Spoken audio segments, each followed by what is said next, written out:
Hello.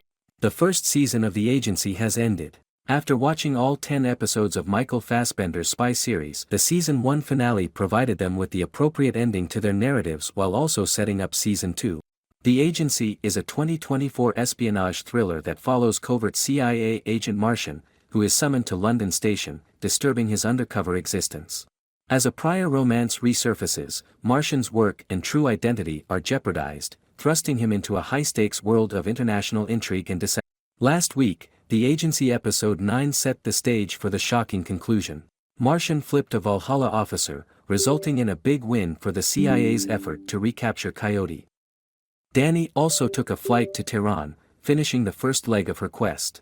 The most intriguing point for me was Martian's resolve not to betray his agency in order to save Samia. Despite his feelings for her, I believed he made the correct decision. However, while Samia's fate appeared to be sealed, the finale proved otherwise. Season 2 of The Agency will feel like a whole new show, since Michael Fassbender's character, Martian, decides he cannot return. Season 2 of The Agency will feel like a whole new show, since Michael Fassbender's character, Martian, decides he cannot return. The Agency's Season 1 finale had a couple of key storylines to follow. Fassbender's Martian flash-forwards were finally explained, and the solution to the question I had been waiting for all season was not what I expected.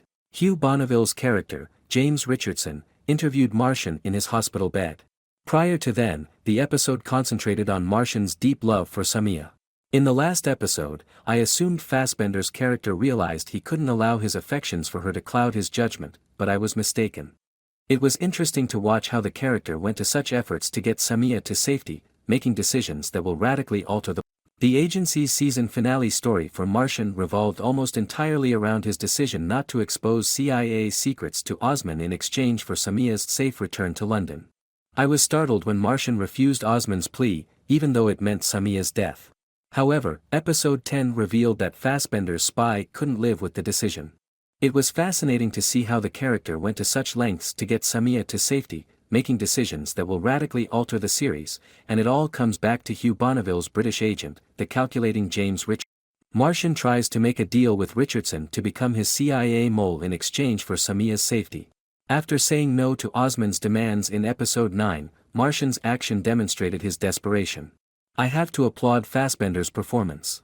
Richardson exits after pretending to assist Martian, and Fassbender gives a heartbreaking performance without saying anything as Martian breaks down in fear of Samia's destiny. Later, Richardson is blamed for Martian's injury, which was all a setup to set up the conversation scene in the season's flash-forwards, in which Martian surprisingly becomes a mole. The CIA gets Coyote back, and Felix's goal is accomplished. Events lead to the agency's most action-packed episode. Keeping the most of its effective action scenes for the conclusion of the season as a method to pay off previously built-up narratives was the ideal choice. Getting Coyote back was the CIA's most important job, and I was relieved to see it end well, all while including Felix's characters. Before suffering a motorbike accident, Martian made actions that aided the CIA. He brought Owen into the room to help with the Coyote extraction and made changes to the kill zone prep. If I have one criticism regarding the ending, it is about Volchok. I appreciated that the agency's ending struck a solid balance between deliberate tactics and unanticipated surprises. This kept things interesting, as it became difficult to predict where things were going. If I have one criticism regarding the ending, it is about Volchok. The Valhalla ruler has been portrayed throughout the season as a brilliant strategist and a terrifying person. However, I believed he was murdered rather simply. I understand he was deceived by someone in his close group, but I was expecting more from Volchok at the Aside from that, I felt everything worked out great. Felix's job was finished alongside Coyote's rescue, and I was relieved to learn Charlie had returned home safely. It was heartbreaking to watch Martian greeted as a hero following his injury, as his CIA colleagues applauded his involvement in retrieving Coyote, despite the fact that he has now become a British mole.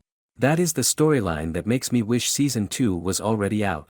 When the agency returns, I'm looking forward to following Dani's mission now that she's arrived in Tehran.